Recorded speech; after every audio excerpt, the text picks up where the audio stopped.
A las 2:30 del 25 de octubre de 2025, a 8 pies sobre el río Belgorod, 3 cohetes HIMARS silban hacia sus objetivos. El operador ucraniano tiene exactamente una oportunidad para que esto cuente.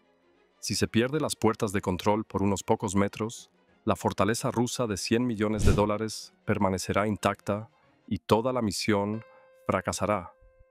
Chocó contra el muro principal de la presa a solo unos metros de distancia, desatando una inundación catastrófica que borrará la ciudad ucraniana de Vovchansk del mapa. El margen de error se midió en pulgadas.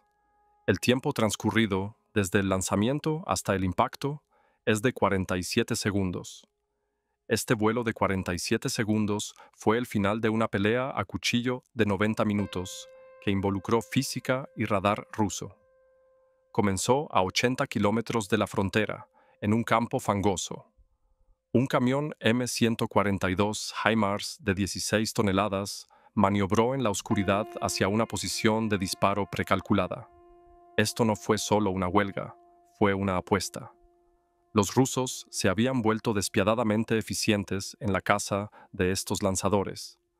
Ucrania ya había perdido 4 de ellos en 2025 debido a la combinación de misiles Iskander y drones Lancet.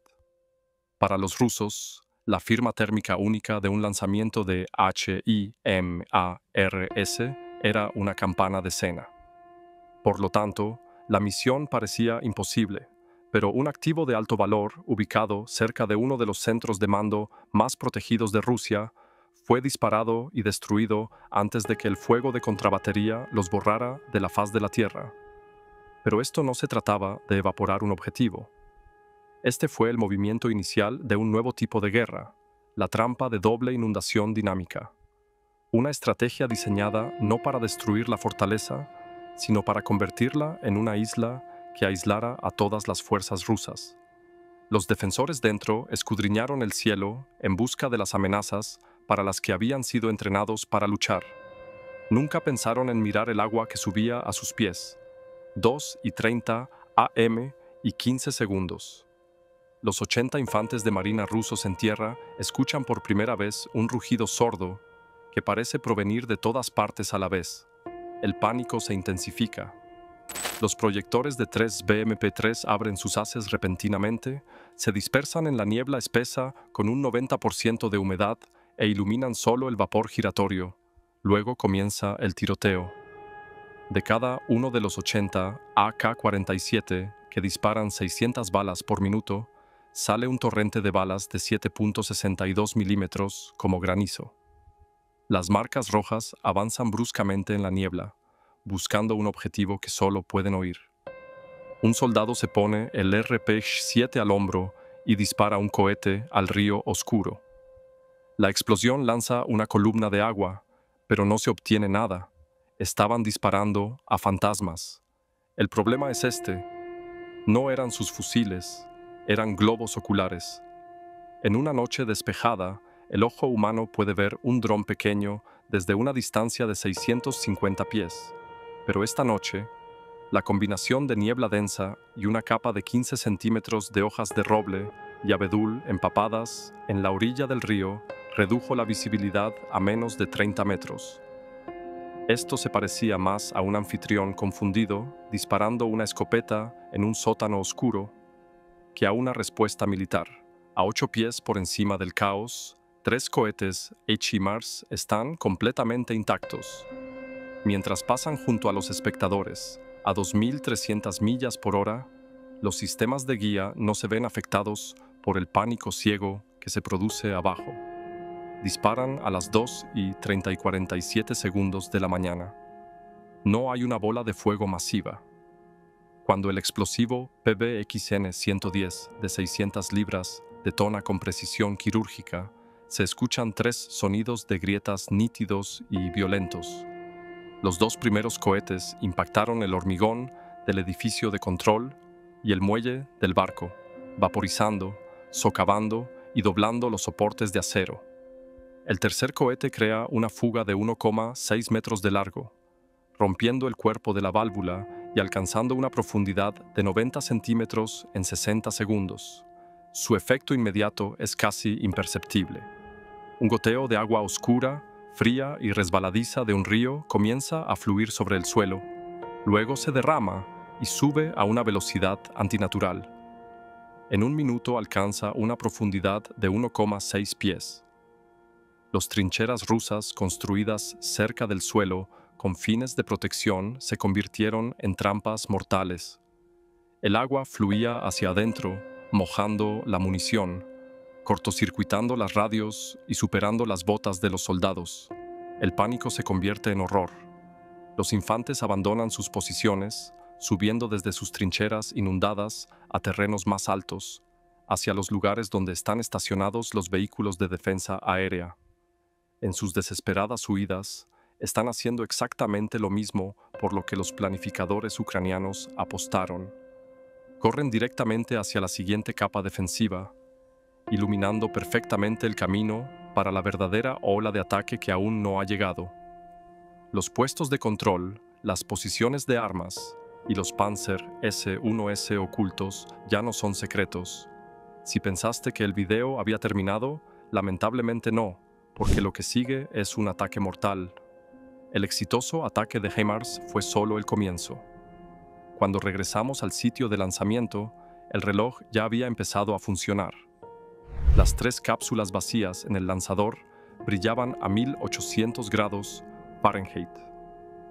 Era una señal de energía infrarroja que gritaba su posición a cada satélite ruso dentro del alcance y al radar contra batería. La tripulación no esperó. Un sistema de alta presión hizo estallar las tuberías y creó un enorme silbido de vapor a medida que el metal se enfriaba. Pero no esperaron los 3 minutos completos que requiere el procedimiento estándar. 90 segundos, solo tenían tanto tiempo.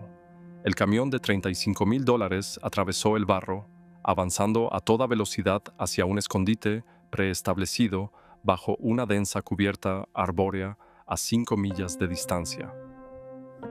Así como el HIMARS se perdió bajo los árboles, el cielo se abrió. El misil balístico ruso Iskander-M, al impactar en su posición de lanzamiento, convirtió un campo fangoso en un cráter de tierra quemada. Fue un golpe perfecto a un objetivo que no había estado allí por más de un minuto. Los ucranianos acababan de ganar una carrera que ni siquiera sabían que los rusos corrían. En la presa, el agua que subía se convirtió en el arma principal, y los primeros objetivos de esta nueva arma no fueron soldados, sino dispositivos electrónicos. A millas de distancia, la tripulación de un sistema de guerra electrónica Krasuka 4 se apresuró a responder. Sus tareas principales fueron interrumpir las frecuencias de mando y control del inevitable ataque de seguimiento. Francamente, Rusia también teme mucho los ataques con drones de Ucrania.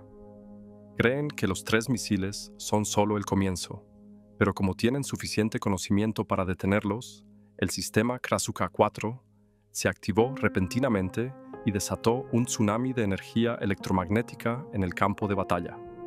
Parecían instantáneamente cegados para los 25 operadores ucranianos de FPV desplegados a 10.000 metros de distancia. Todas sus pantallas se disolvieron al mismo tiempo, como una tormenta de nieve. Se cortaron las conexiones, se perdió la conexión de control. Ve los 25 drones de 4 libras, cada uno con 4.4 libras de explosivos moldeados. Ahora volaban a ciegas a 186 millas de la pared de interferencia rusa. Este es el momento en que la mayoría de los ataques con drones fracasan. Krasuka es un monstruo diseñado para freír la electrónica de los satélites de órbita baja. Sin embargo, para Ucrania ahora luchaban 2 factores. El primero fue física. La misma niebla y humedad que paralizaron la visión de los soldados rusos ahora disminuían la potencia de Krasuka. El segundo factor era mucho más brillante. Mientras se cortaban las conexiones de radio, los drones no cayeron del cielo. Se despertaron. La inteligencia artificial a bordo del barco pasó sin problemas del modo remoto al modo autónomo. Ya no escuchaban a un piloto. Ahora cazaban por su cuenta, utilizando una combinación de sensores de flujo óptico y escáneres LIDAR de 360 grados para superar el caos. No estaban rastreando las coordenadas GPS. Estaban leyendo el terreno, sintiendo los cambios de presión en el aire y siguiendo el camino de menor resistencia, que era el nuevo canal fluvial creado por el ataque de los HIMARS. La manada había roto la barrera electrónica. Sin embargo, el ataque de Krasuka había ganado valiosos segundos para los rusos, tiempo suficiente para que sus ojos más poderosos en el cielo abrieran el radar de largo alcance Nevo-M.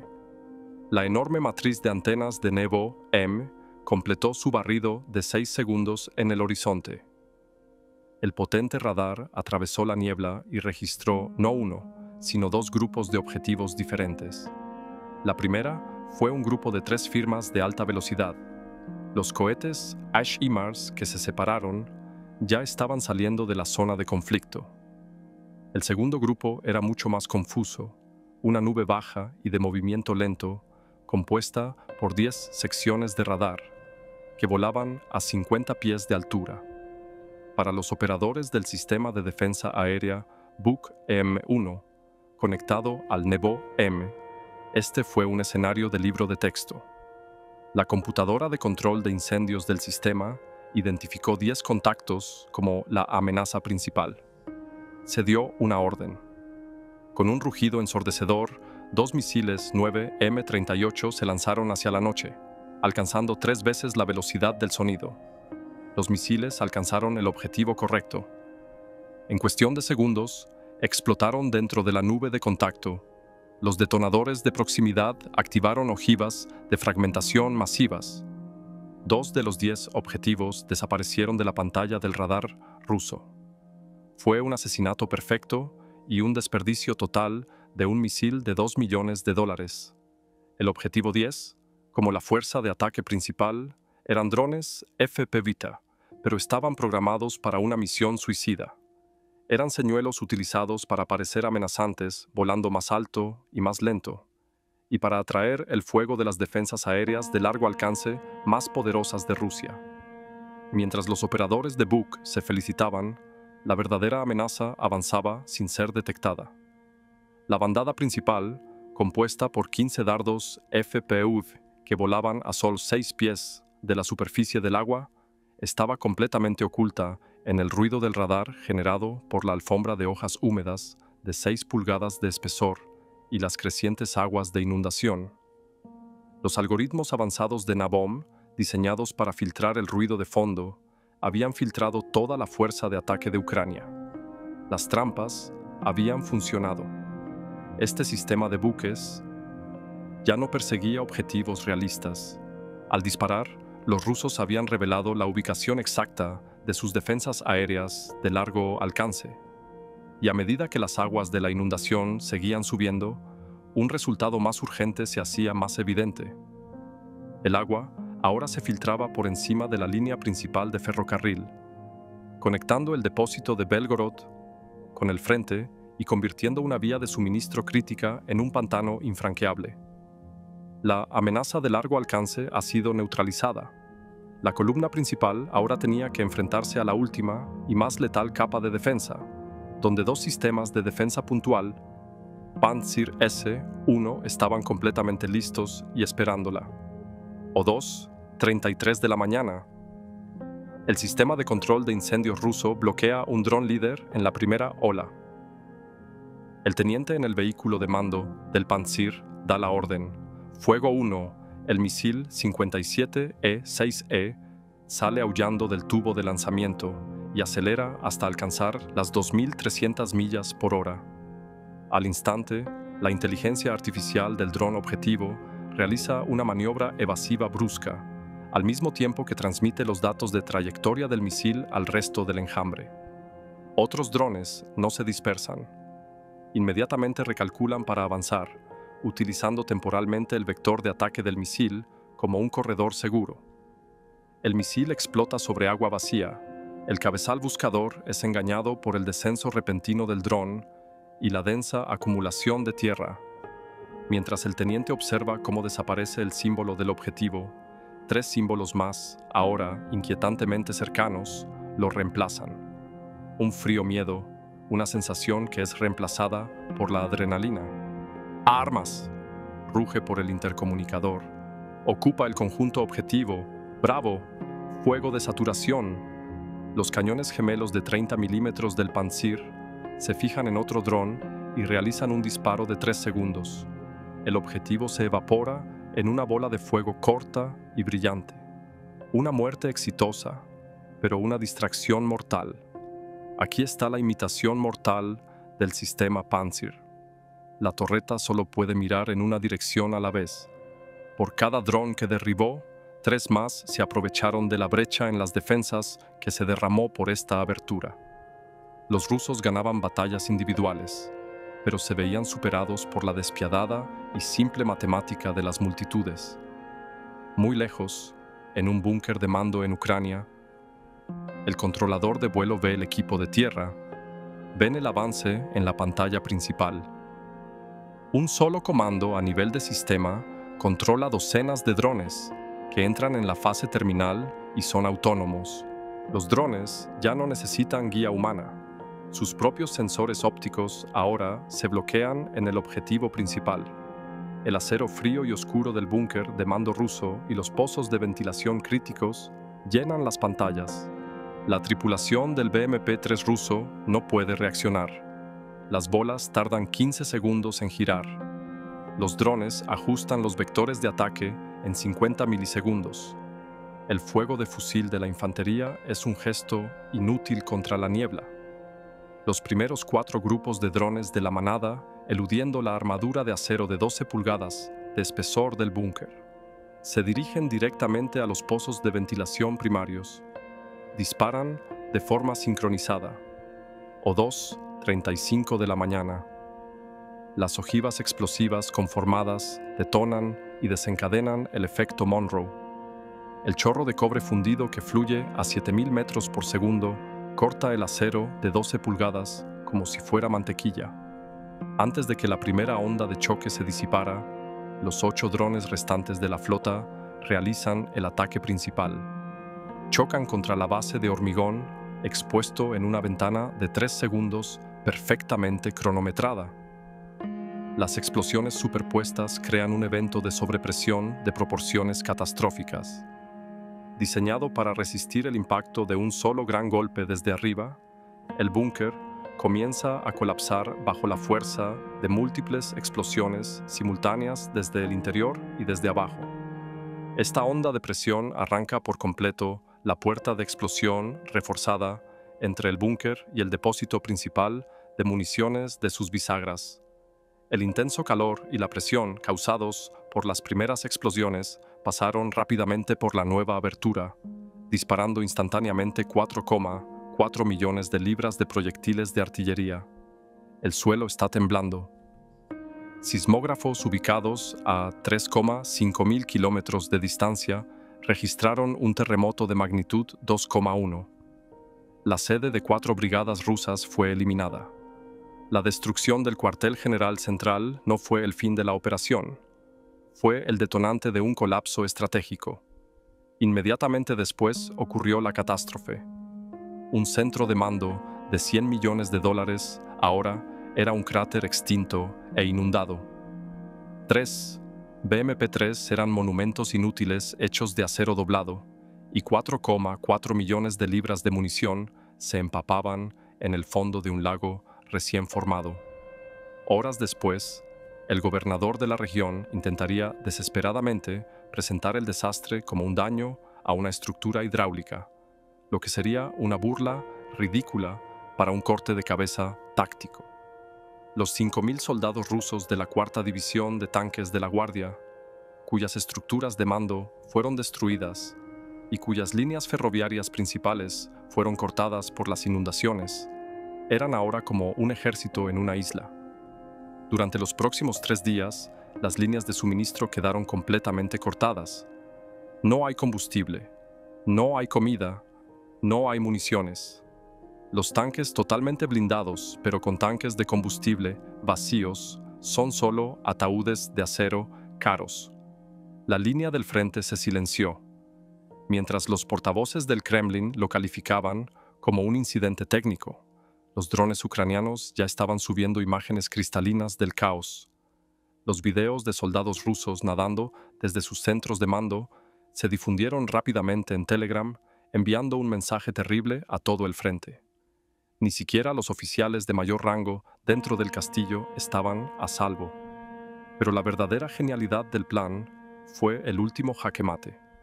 En la noche del 26 de octubre, después de que los equipos de reparación rusos fueran enviados a la presa, Ucrania disparó 3 cohetes HIMARS más desde una ubicación completamente nueva.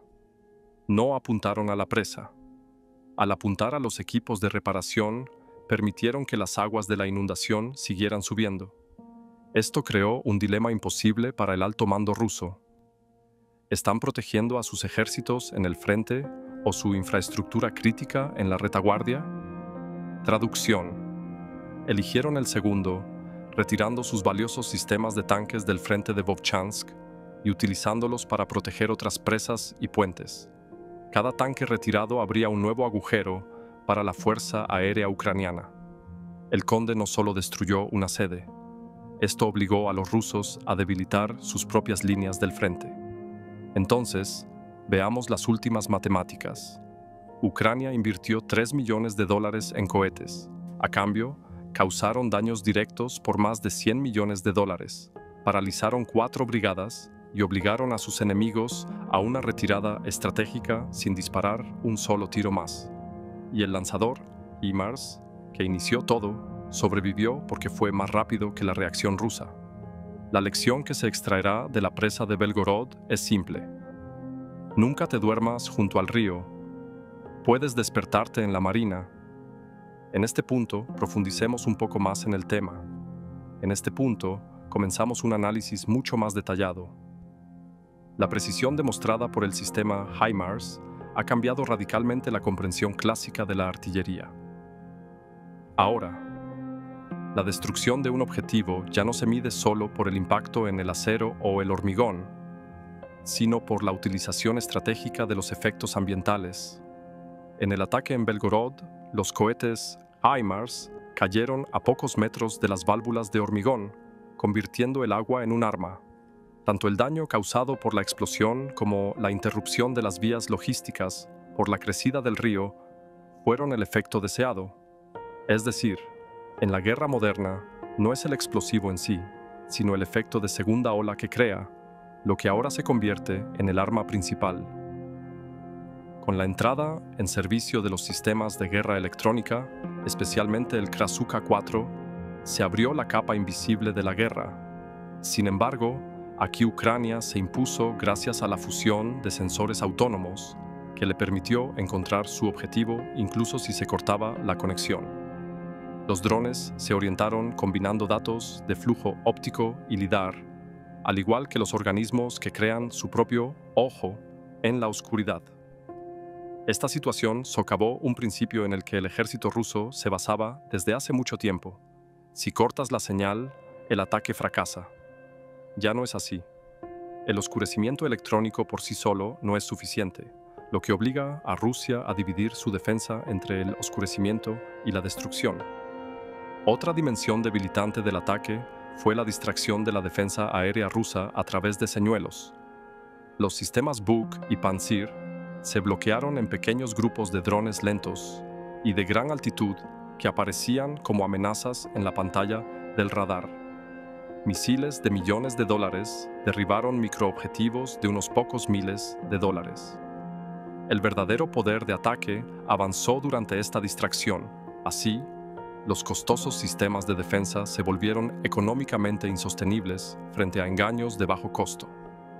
Incluso el radar más avanzado de Rusia, el Nebo-M, se vio obligado a cometer errores en este caos. Los reflejos de la superficie del agua, las señales de radar que regresaban del follaje húmedo y la energía dispersada por la niebla fueron suficientes para engañar a los sensores. Los algoritmos de radar clasificaron estos reflejos como biológicos o ruido de suelo, y la mayor parte del enjambre ucraniano pasó desapercibido. Esto demuestra que ya no es el poder del radar lo que determina, sino la gestión de la percepción. Las limitaciones direccionales de los sistemas de defensa cercana también surgieron en esta ecuación. Pantsir, por muy avanzado que sea, solo puede mover su torreta en un solo eje a la vez. Las enjambres de drones sobrecargaron este eje, enviando 3 nuevos objetivos por cada objetivo alcanzado. La defensa ganaba victorias individuales, pero perdía la guerra. Este fue un momento en el que incluso las matemáticas cambiaron de bando en la guerra. El hecho de que los drones ucranianos se dirigieran a los pozos de ventilación del búnker definió una nueva amenaza para la arquitectura de guerra clásica. Las puertas de acero grueso y las paredes reforzadas no pudieron soportar la presión interna. La sobrepresión desencadenada por las cargas conformadas colapsó el búnker desde abajo, no desde arriba, rompiendo físicamente la red de mando y control. Ahora que las tropas estaban en el campo, no había cerebro. Los vasos de mando del ejército ruso fueron cortados dentro de sus propias fortalezas. A partir de ese momento, el efecto destructivo de la presa se transformó de ingeniería a estrategia. La crecida del agua no solo inutilizó los diques, sino también las vías férreas, los depósitos de combustible y los alcantarillados. Los tanques se quedaron sin combustible. Los depósitos de municiones se volvieron inaccesibles y las unidades blindadas quedaron atrapadas en sus propios territorios. Un ejército totalmente equipado, pero inactivo, se convirtió en un escenario de caros ataúdes de acero. Hay que añadir la guerra de la información a este cuadro. Las imágenes de los soldados rusos siendo evacuados a nado se difundieron en las redes sociales en cuestión de horas, y el mito de la fortaleza inexpugnable se derrumbó. La propaganda ya no está solo en manos del aparato estatal, sino también de las cámaras de drones. La superioridad visual conlleva la superioridad narrativa. Al final, Ucrania, con una operación de $3 millones, causó $100 millones en daños, paralizó 4 brigadas y provocó un colapso logístico que durará semanas. Este desequilibrio de costos asimétrico no es sostenible para Rusia. Cada nuevo ataque hace que la defensa sea más amplia, más costosa y más frágil.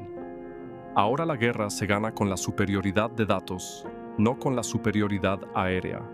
Su, sis, ruido de radar, señuelos e inteligencia artificial, cuando actúan juntos, pueden tener un impacto más destructivo que el blindaje de un tanque. Y si un ejército no puede entender esta nueva ecuación, ni siquiera las armas más poderosas podrán salvarlo, porque en la guerra moderna, la victoria no es para quien dispara más, sino para quien ve mejor y piensa más rápido.